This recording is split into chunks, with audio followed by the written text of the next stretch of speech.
Welcome to Our Life in Transition. Listener discretion is advised.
Awaking in the middle of a prodigiously tough snore, and sitting up in bed to get his thoughts together, Scrooge had no occasion to be told that the bell was again upon the stroke of 1. He felt that he was restored to consciousness in the right nick of time for the special purpose of holding a conference with the second messenger dispatched to him through Jacob Marley's intervention. But, finding that he turned uncomfortably cold when he began to wonder which of his curtains this new spectre would draw back, he put them every one aside with his own hands, and laying down again, established a sharp lookout all around the bed, for he wished to challenge the spirit on the moment of its appearance, and did not wish to be taken by surprise and made nervous.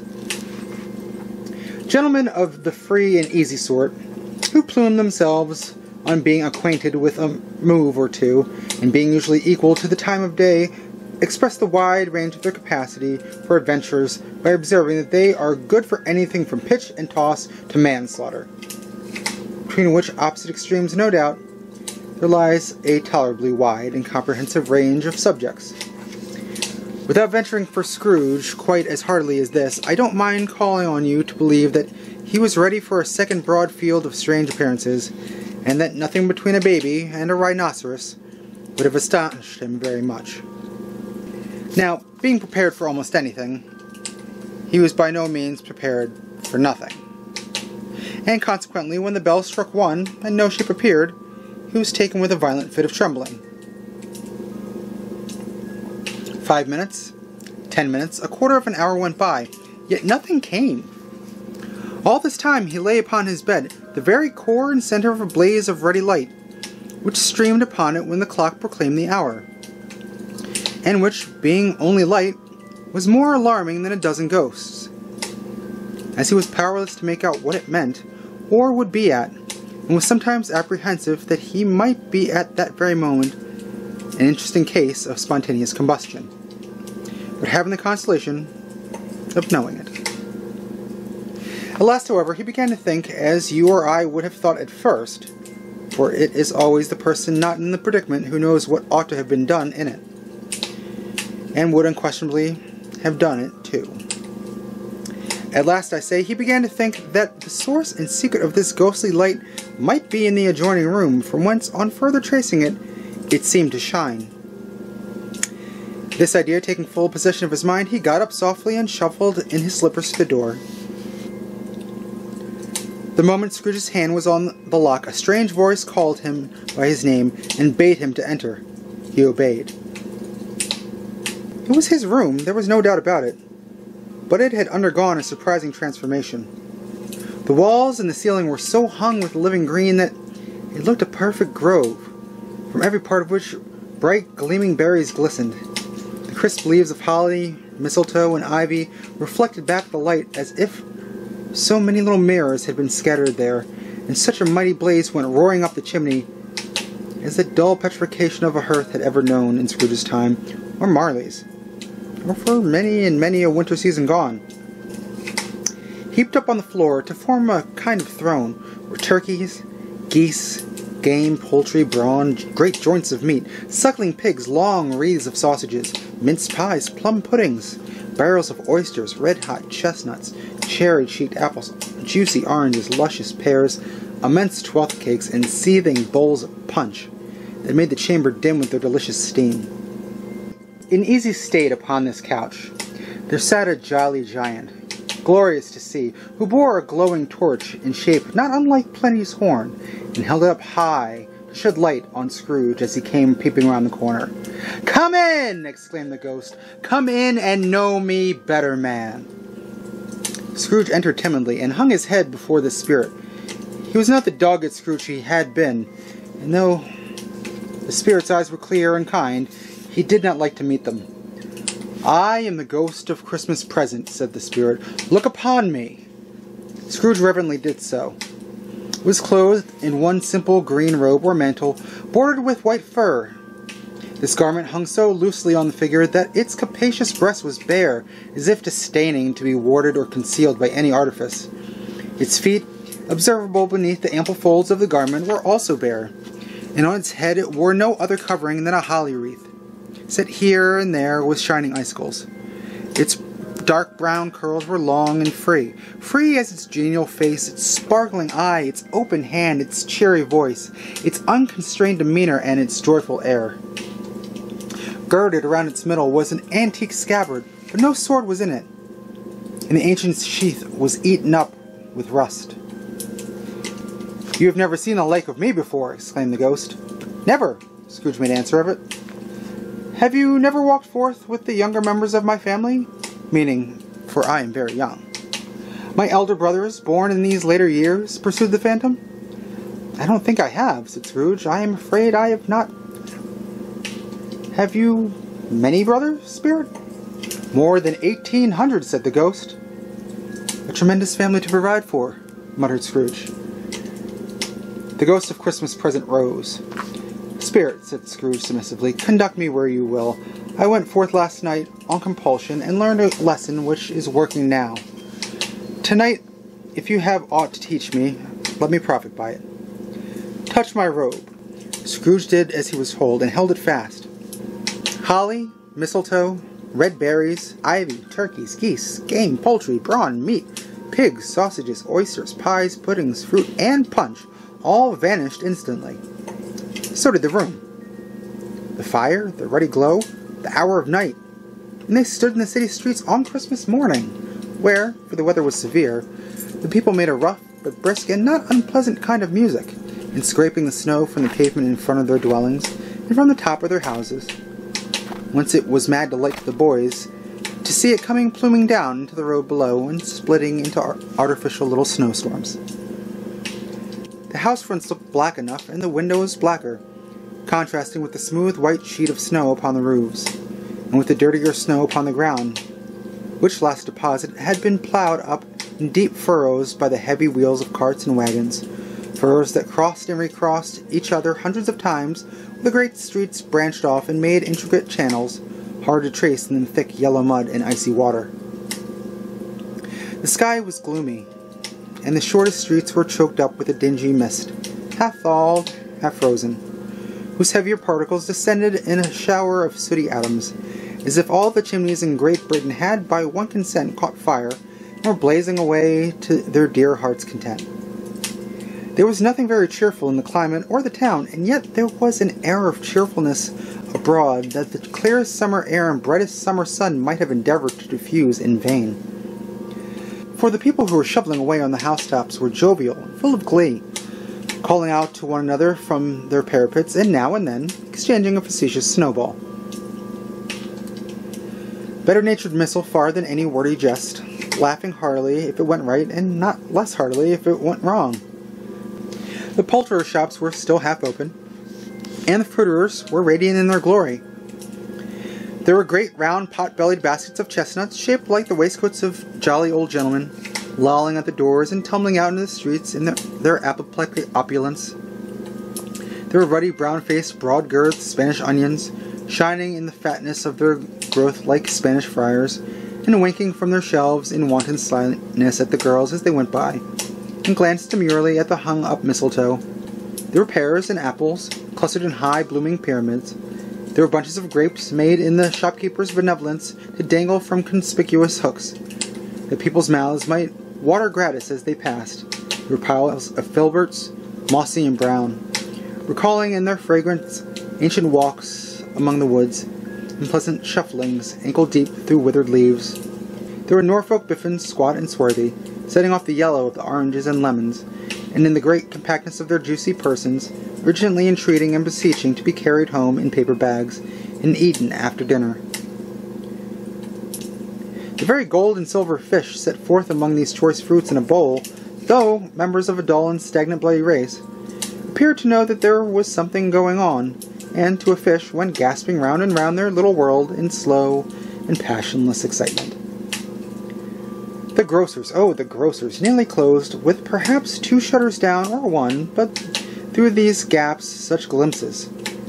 It was not alone in the scales of descending on the counter made a merry sound, or that the twine and roller parted company so briskly, or that the canisters were rattled up and down like juggling tricks, or even that the blended scents of tea and coffee were so grateful to the nose, or even that the raisins were so plentiful and rare, the almonds so extremely white, the sticks of cinnamon so long and straight, the other spices so delicious, the candied fruits so caked and spotted with molten sugar as to make the coldest onlooker feel faint and subsequently bilious.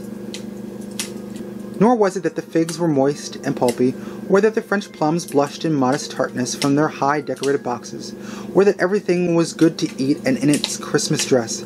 But the customers were all so hurried and so eager in their hopeful promise of the day that they tumbled up against each other at the door, crashing their wicker baskets wildly, and left their purchases upon the counter and came running back to fetch them, and committed hundreds of like mistakes. In the best humor possible, while the grocer and his people were so frank and fresh that the polished hearts with which they fastened their aprons behind might have been their own, worn outside for general inspection and for Christmas daws to peck at if they chose.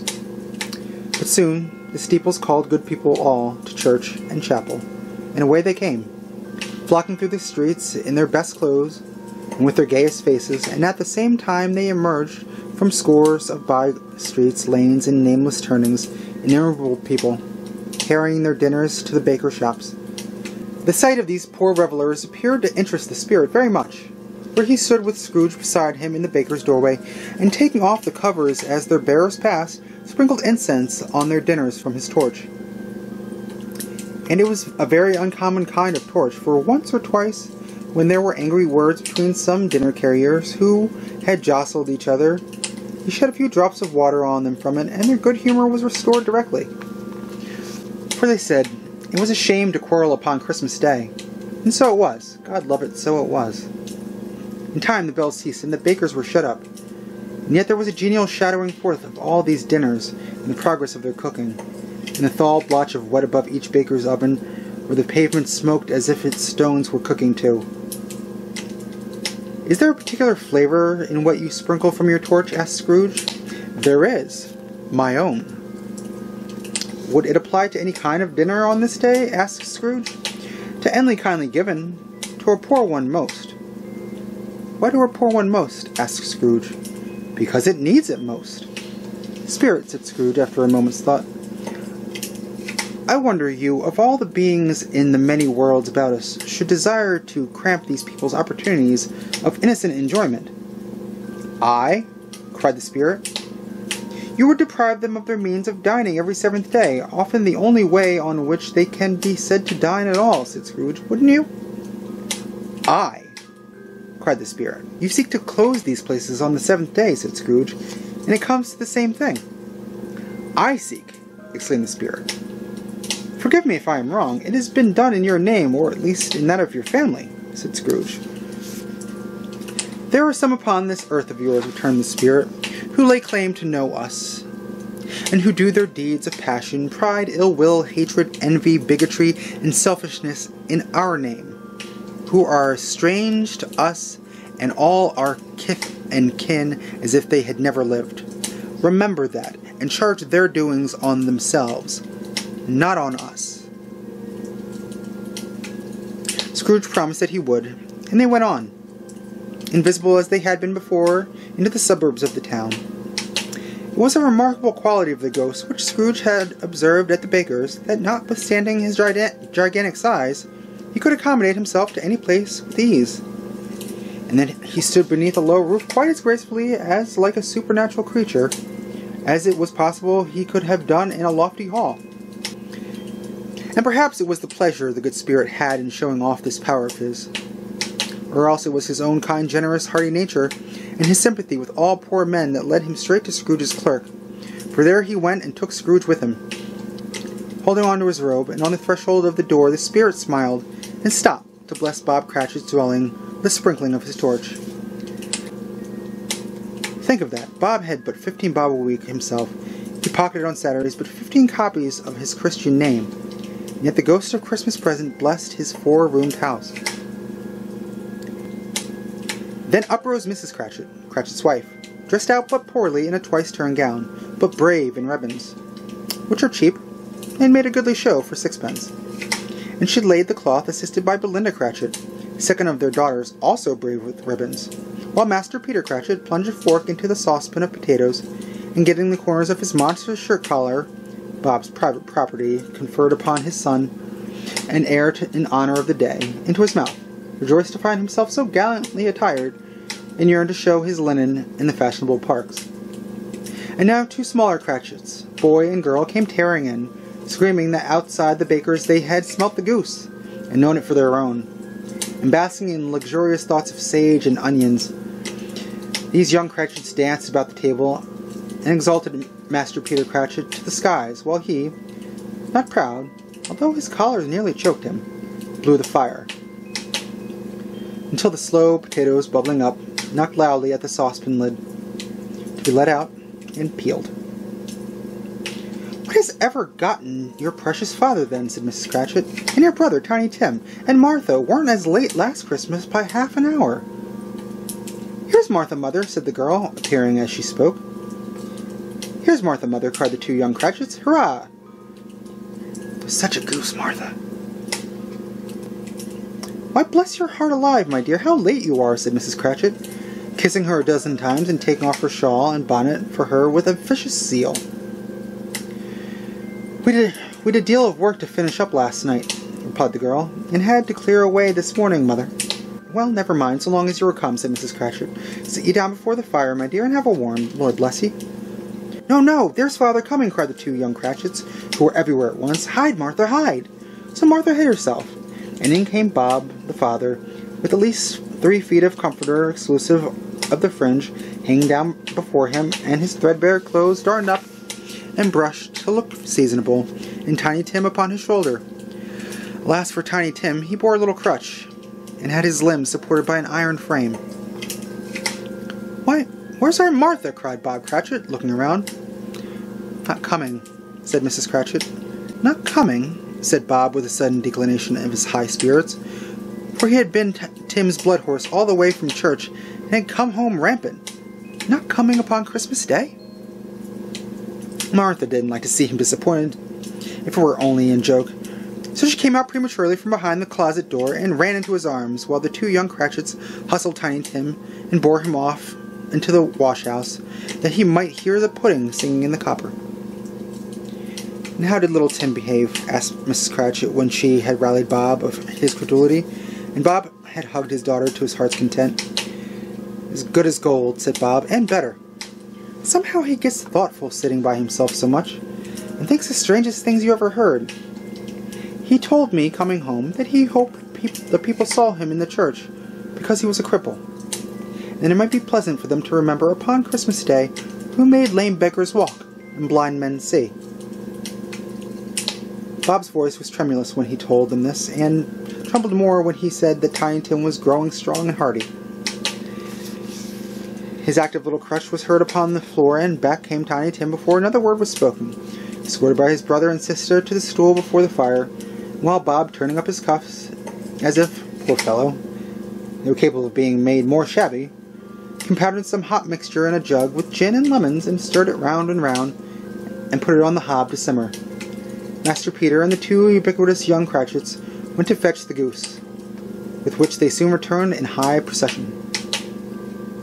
Such a bustle ensued that you might have thought a goose the rarest of all the birds, a feathered phenomenon to which a black swan was a matter of course, and in truth it was something very like it in that house.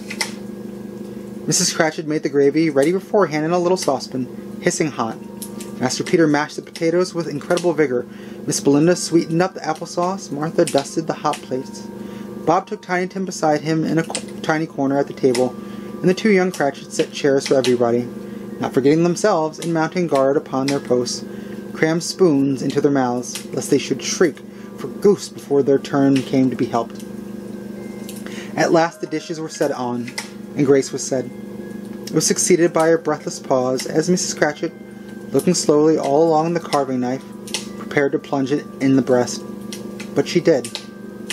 And when the long-expected gush of stuffing issued forth, one murmur of delight arose all around the board, and even Tiny Tim, excited by the two young Cratchits, beating on the table with the handle of his knife, and feebly cried, "Hurrah!" There never was such a goose. Bob said he believed there never was such a goose cooked. Its tenderness and flavor, size and cheapness were the themes of universal admiration. Eked out by applesauce and mashed potatoes, it was a sufficient dinner for the whole family. Indeed, as Mrs. Cratchit said with great delight, surveying one small atom of a bone upon the dish, they hadn't ate it all at last. Yet every one had had enough, and the youngest Cratchits in particular were steeped in sage and onion to the eyebrows. But now the plates were being changed by Belinda. Mrs. Cratchit left the room alone, too nervous to bear witness, to take up the pudding and bring it in. Suppose it should not be done enough. Suppose it should break in turning out. Suppose somebody should have got over the wall of the back of the yard and stolen it while they were merry with the goose. A supposition at which the two young Cratchits became livid. All sorts of horror were supposed. Hello, a great deal of steam. The pudding was out of the copper. A smell like a washing day. It was the cloth. A smell like an eating house and a pastry cook's next door to each other, with a laundress's next door to that. That was the pudding. In half a minute, Mrs. Cratchit entered, flushed but smiling proudly with the pudding, like a speckled cannonball, so hard and firm, blazing with half a cordon of ignited brandy, and bedded with Christmas holly stuck into the top. "Oh, what a wonderful pudding," Bob Cratchit said, and calmly, too, that he regarded it as the greatest success achieved by Mrs. Cratchit since their marriage. Mrs. Cratchit said that now the weight was off her mind, she would confess that she had had her doubts about the quantity of flour. Everybody had something to say about it, but nobody said or thought it was at all a small pudding for a large family. It would have been flat heresy to do so. Any Cratchit would have been blushed to hint at such a thing. At last the dinner was all done. The cloth was cleared, the hearth was swept, and the fire made up. The compound in the jug being tasted and considered perfect, apples and oranges were put upon the table, and a shovelful of chestnuts on the fire. Then all the Cratchit family drew around the hearth in what Bob Cratchit called a circle, meaning half a one, and at Bob Cratchit's elbow stood the family display of glass, 2 tumblers and a standard cup without a handle. These held the hot stuff from the jug, however, as well as golden goblets would have done, and Bob served it out with beaming looks, while the chestnuts on the fire sputtered and cracked noisily. Then Bob proposed, "A Merry Christmas to us all, my dearest. God bless us." To which the family re-echoed, "God bless us, everyone," said Tiny Tim, the last of all. He sat very close to his father's side upon his little stool. Bob held his withered little hand in his, as if he loved the child and wished to keep him by his side, and dreaded that he might be taken from him. "Spirit," said Scrooge, with an interest that he had never felt before, "tell me, if Tiny Tim will live. I see a vacant seat, replied the ghost, in the poor chimney corner, and a crutch without an owner, carefully preserved. If these shadows remain unaltered by the future, the child will die. No, no, said Scrooge. Oh no, kind spirit, say he will be spared. If these shadows remain unaltered by the future, none other of my race, returned the ghost, will find him here. What then? If he'd like to die, he better do it, and decrease the surplus population. Scrooge hung his head to hear his own words quoted by the spirit, and was overcome with penitence and grief. Man, said the ghost, if man you be in heart, not adamant, forbear that wicked cant until you have discovered what the surplus is and where it is. Will you decide what men shall live and what men shall die? It may be that in the sight of heaven you are more worthless and less fit to live than millions like this poor man's child.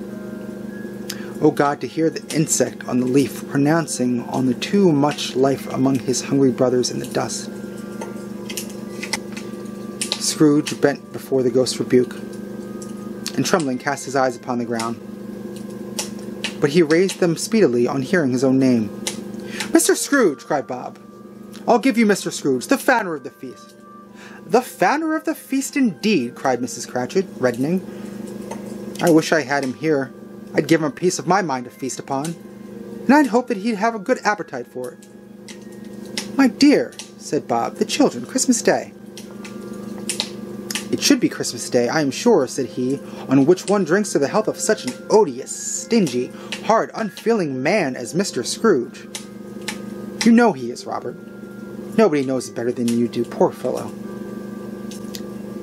My dear, was Bob's mild answer. Christmas Day.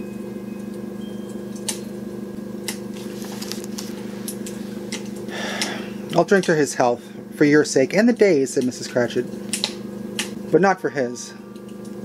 Long life to him, a Merry Christmas and a Happy New Year. I'll be very merry and happy, I have no doubt. The children drank the toast after her. It was the first of their proceedings, which had no heartiness. Tiny Tim drank it last of all, but he didn't care twopence for it. Scrooge was the ogre of the family. The mention of his name cast a dark shadow on the party, which was not dispelled for full 5 minutes. After it had passed away, they were 10 times merrier than before.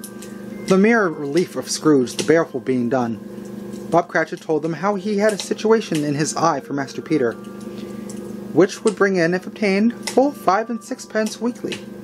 The two young Cratchits laughed tremendously at the idea of Peter being a man of business, and Peter himself looked thoughtfully at the fire from between his collars, as if he were deliberating what particular investments he should favor when he came into the receipt of that bewildering income. Martha, who was a poor apprentice at a milliner's, then told them what kind of work she had to do, and how many hours she worked at a stretch, and how she meant to lie abed tomorrow morning for a good long rest, tomorrow being a holiday, she passed at home. Also, how she had seen a countess and a lord some days before, and how the lord was much about as tall as Peter, which Peter pulled up his collar so high that you couldn't have seen his head if you had been there. All this time the chestnuts and the jug went round and round, and by they had a song about a lost child traveling in the snow from Tiny Tim, who had a plaintive little voice and sang it very well indeed. There was nothing of high mark in this. They were not a handsome family. They were not well dressed. Their shoes were far from being waterproof.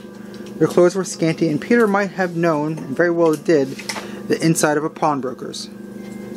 But they were happy, grateful, pleased with one another, and contented with the time. And when they faded, and had looked happier yet in the bright sprinklings of the spirit's torch at parting, Scrooge had his eye upon them, and especially on Tiny Tim, until the last. By this time it was getting dark and snowing pretty heavily, and as Scrooge and the spirit went along the streets, the brightness of the roaring fires in kitchens, parlors, and all sorts of rooms was wonderful. Here the flickering of the blaze showed preparations for a cozy dinner, with hot plates baking through and through before the fire, and red deep curtains ready to be drawn to shut out cold and darkness. There, all the children of the house were running out into the snow to meet their married sisters, brothers, cousins, uncles, aunts, and to be the first to greet them. Here again were shadows on the window blind of guests assembling, and there a group of handsome girls, all hooded and fur-booted, and all chattering at once, tripped lightly off to some near neighbor's house, where, woe upon the single man who saw them enter, artful watchers well they knew it, in a glow.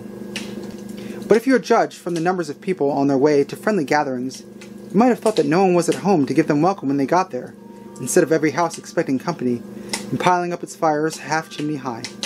Blessings on it, how the ghost exalted, how it bared its breadth of breast, and opened its capacious palm, and floated on, outpouring with a generous hand its bright and harmless mirth on everything within its reach. The very lamplighter who ran before, dotting the dusky streets with specks of light, who was dressed to spend the evening somewhere, laughed out loudly as the spirit passed, though little can the lamplighter that he had any company but Christmas.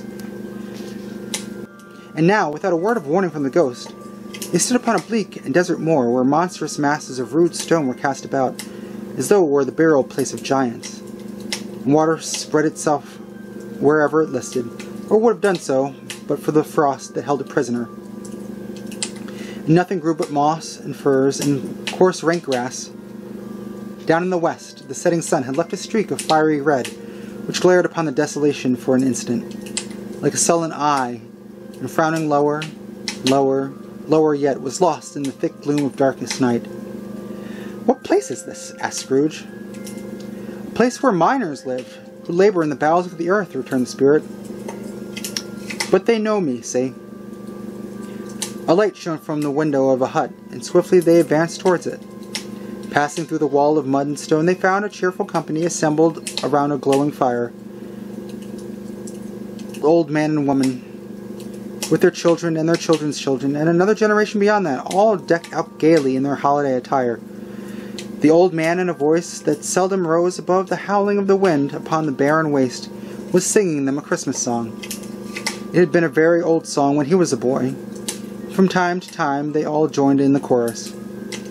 So surely as they raised their voices, the old man got quite blithe and loud, and so surely as they stopped, his vigor sank again. The spirit did not tarry here, but bade Scrooge hold his robe, and passing on above the moor, sped, whither, not to see. To see? To Scrooge's horror, looking back, he saw the last of the land, a frightful range of rocks behind him, and his ears were deafened by the thundering of water, as it rolled and roared and raged among the dreadful caverns it had worn, and fiercely tried to undermine the earth. Built upon the dismal reef of sunken rocks, some league or so from shore, on which the waters chafed and dashed the wild year through, there stood a solitary lighthouse. Great heaps of seaweed clung to its base, and storm birds, born of the wind one might suppose, as seaweed of the water, rose and fell about it, like the waves they skimmed. But even here, two men who watched the light had made a fire that through the loophole in the thick stone wall shed out a ray of brightness on the awful sea. Joining their horny hands together over the rough table at which they sat, they wished each other Merry Christmas in their can of grog, and one of them, the elder too, with his face all damaged and scarred with hard weather, as the figurehead of an old ship might be, struck up a sturdy song that was like a gale in itself. Again the ghost sped on, above the black and heaving sea, on until, being far away as he told Scrooge from any shore, they lighted upon a ship. They stood beside the helmsman at the wheel, the lookout on the bow, the officers who had the watch, dark ghostly figures in their several stations, but every man among them hummed a Christmas tune, or had a Christmas thought, or spoke below his breath to his companion of some bygone Christmas day, with homeward hopes belonging to it. And every man on board, walking or sleeping, good or bad, had had a kinder word for another on that day than on any day in the year, and had shared to some extent in its festivities, and had remembered those he cared for at a distance, and had known that they delighted to remember him. It was a great surprise to Scrooge, who, while listening to the moaning of the wind and thinking what a solemn thing it was to move on through the lonely darkness over an unknown abyss whose depths were secret as profound as death, it was a great surprise to Scrooge, while thus engaged, to hear a hearty laugh. It was a much greater surprise to Scrooge to recognize it as his own nephew's, and to find himself in a bright, dry, gleaming room, the spirit standing smiling by his side and looking at the same nephew with approving affability. "Ha ha!" laughed Scrooge's nephew. "Ha ha ha! If you should happen, by any unlikely chance, to know a man more blessed in a laugh than Scrooge's nephew, all I can say is, I should like to know him too. Introduce him to me, and I'll cultivate his acquaintance. It is a fair, even-handed, noble adjustment of things that while there is infection and disease and sorrow, there is nothing in the world so irresistibly contagious as laughter and good humor." When Scrooge's nephew laughed in this way, holding his sides, rolling his head, and twisting his face into the most extravagant contortions, Scrooge's niece, by marriage, laughed as heartily as he, and their assembled friends, being not a bit behind-handed, roared out lustily. "He said that Christmas was a humbug, as I lived," cried Scrooge's nephew.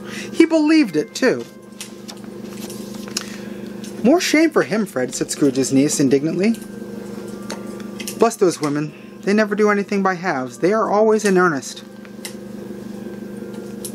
She was very pretty, exceedingly pretty, with a dimpled, surprised-looking, capital face, a ripe little mouth that seemed made to be kissed, as no doubt it was, all kinds of good little dots about her chin, that melted into one another when she laughed, and the sunniest pair of eyes you ever saw in any little creature's head, although she was what you would have called provoking, you know, but satisfactory too. Oh, perfectly satisfactory. "He's a comical fellow," said Scrooge's nephew. "That's the truth, and not so pleasant as he might be. However, his offences carry their own punishment, and I have nothing to say against him." "I am sure he is very rich, Fred," hinted Scrooge's niece. "At least you always tell me so." "What of that, my dear?" said Scrooge's nephew. "His wealth is of no use to him. He don't do any good with it. He don't make himself comfortable with it. He hasn't the satisfaction of thinking that he is ever going to benefit us with it." "I have no patience with him," observed Scrooge's niece. Scrooge's niece's sisters and all their other ladies expressed the same opinion. "Oh, I have," said Scrooge's nephew. "I am sorry for him. I couldn't be angry with him if I tried. Who suffers by his ill whims? Himself always. Here, he takes it into his head to dislike us, and he won't come and dine with us. What's the consequence?" "He don't lose much of a dinner." "Indeed, I think he loses a very good dinner," interrupted Scrooge's niece. Everybody else did the same, and they must be allowed to have been competent judges, because they had just had dinner, and with the dessert upon the table, were clustered around the fire by lamplight. "Well, I'm very glad to hear it," said Scrooge's nephew, "because I haven't great faith in these young housekeepers. What do you say, Topper?" Topper had clearly got his eye upon one of Scrooge's niece's sisters, for he answered that a bachelor was a wretched outcast, who had no right to express an opinion on the subject, whereat Scrooge's niece's sister, the plump one with the lace tucker, not the one with the roses, blushed. "Do go on, Fred," said Scrooge's niece, clapping her hands. "He never finishes what he begins to say. He is such a ridiculous fellow." Scrooge's nephew revelled in another laugh, and it was impossible to keep the infection off. Though the plump sister tried hard to do it with aromatic vinegar, his example was unanimously followed. "I was only going to say," said Scrooge's nephew, "the consequences of his taking a dislike to us, and not making merry with us, is, as I think, that he loses some pleasant moments, which could do him no harm. I'm sure he loses pleasanter companions than he can find in his own thoughts. Either in his mouldy old office or his dusty chambers, I mean to give him the same chance every year, whether he likes it or not, for I pity him. He may rail at Christmas till he dies, but he can't help thinking better of it. I defy him, if he finds me going there in good temper year after year and saying, 'Uncle Scrooge, how are you?' If it only puts him in the vein to leave the poor clerk £50, that's something, and I think I shook him yesterday." It was their turn to laugh now at the notion of his shaking Scrooge, but being thoroughly good-natured and not much caring for what they laughed at, so that they laughed at any rate, he encouraged them in their merriment and passed the bottle joyously. After tea they had some music, for they were a musical family, and knew what they were about. And they sung a glee or catch, I can assure you, especially Topper, who would growl away in the bass like a good one, never swell the large veins in his forehead or get red in the face over it. Scrooge's niece played well upon the harp, and played, among other things, a simple little air, a mere nothing you might learn to whistle at in 2 minutes, which had been familiar to the child who fetched Scrooge from the boarding school, as he had been reminded by the ghost of Christmas past. When the strain of music sounded, all the things that Ghost had shown him came upon his mind. He softened more and more and thought that if he could have listened to it often years ago, he might have cultivated the kindness of life for his own happiness with his own hands without resorting to the sexton's spade that buried Jacob Marley. But they didn't devote the whole evening to music. After a while, they played at forfeits, for it is good to be children sometimes, and never better than at Christmas, when its mighty founder was a child himself. Stop, there was a game at Blind Man's Bluff. Of course there was. And I no more believe Topper was really blind than I believe he had eyes in his boots. My opinion is that it was a done thing between him and Scrooge's nephew, and that the Ghost of Christmas Present knew it. The way he went after the plump sister and the lace tucker was an outrage on the credulity of human nature, knocking down the fire irons, tumbling over the chairs, bumping against the piano, smothering himself among the curtains. Wherever she went, there went he. He always knew where the plump sister was. He wouldn't catch anybody else. If you had fallen up against him, as some of them did, on purpose, he would have made a feint of endeavoring to seize you, which would have been an affront to your understanding, would instantly have sidled off in the direction of the plump sister. She often cried out that it wasn't fair, and it really was not. But when at last he caught her, when in spite of all her silken rustlings and her rapid flutterings past him, he got her into a corner whence there was no escape, then his conduct was the most execrable. For his pretending not to know her, his pretending that it was necessary to touch her headdress, and further to assure himself of her identity by pressing a certain ring upon her finger and a certain chain around her neck, was vile, monstrous. No doubt she told him her opinion of it when, another blind man being in office, they were so very confidential together, behind the curtains. Scrooge's niece was not one of the blind man's bluff party, but was made comfortable with a large chair and a footstool in a snug corner where the Ghost and Scrooge were close behind her. But she joined in the forfeits, and loved her love to admiration with all the letters of the alphabet. Likewise, at a game of how, when, and where, she was very great, and to the secret joy of Scrooge's nephew, beat her sisters hollow, though they were sharp girls too, as Topper could have told you. There might have been 20 people there, young and old, but they all played, and so did Scrooge, for wholly forgetting in the interest he had in what was going on, that his voice made no sound in their ear. He sometimes came out with his guess quite loud, and very often guessed quite right, too. For the sharpest needle, best Whitechapel, warranted not to cut in the eye, was not sharper than Scrooge, blunt as he took it in his head to be. The Ghost was greatly pleased to find him in this mood, and looked upon him with great favour, as he begged, like a boy, to be allowed to stay until the guest departed. But this, the Spirit said, could not be done. "Here's a new game," said Scrooge. "1 half-hour, Spirit, only one." It was a game called Yes and No, where Scrooge's nephew had to think of something, and the rest must find out what. He only answered to their questions yes or no, as the case was.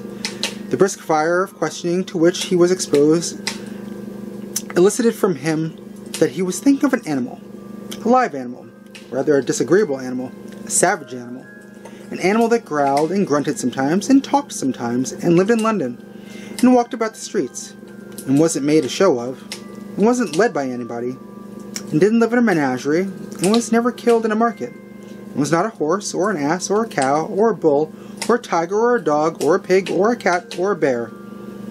At every fresh question that was put to him, this nephew burst into a fresh roar of laughter, and was so inexpressibly tickled that he was obliged to get up off the sofa and stamp.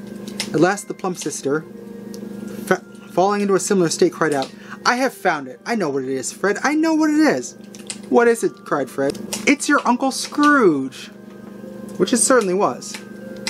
Admiration was the universal sentiment, though some objected that the reply to "Is it a bear?" ought to have been yes, insomuch as an answer in the negative was sufficient to have diverted their thoughts from Mr. Scrooge, supposing they had ever had any tendency that way.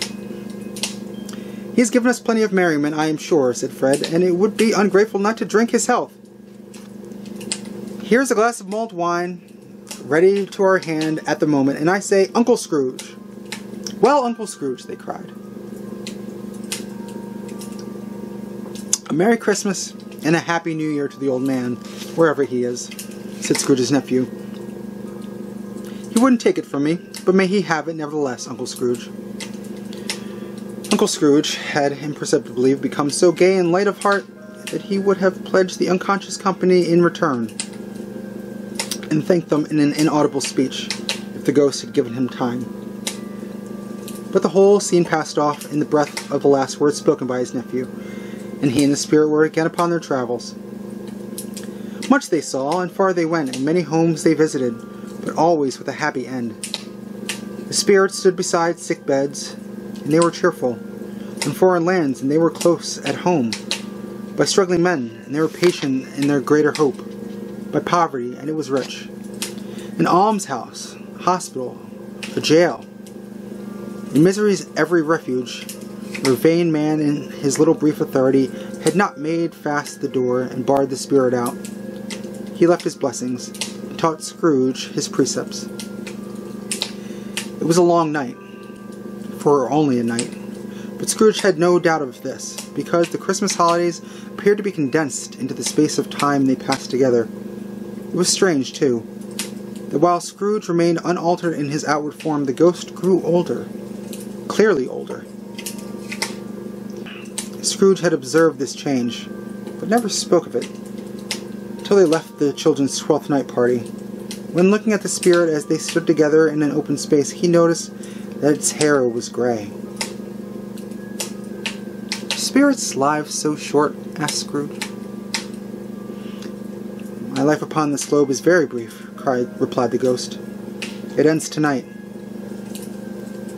"Tonight!" cried Scrooge. "Tonight at midnight. Hark, the time is drawing near." The chimes were ringing their 3/4 past 11 at the moment.